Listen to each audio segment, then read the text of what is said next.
এটা সেই ভাইরাল জায়গা যেখানে পদ্ম ফুল দেখার জন্য শুক্রবারের দিন লাখো লাখো মানুষের ভিড় হয়।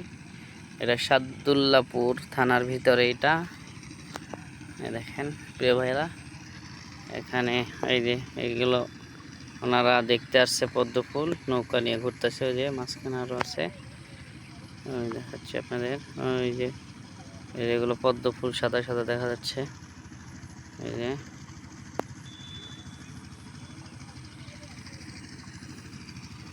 সুন্দর একটি দৃশ্য, মাশাআল্লাহ।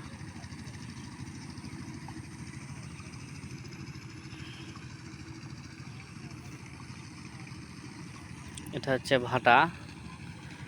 এই রাস্তা দিয়ে আসতে হয়, এখান দিয়ে এদিক দিয়ে আসতে হবে ভাটা।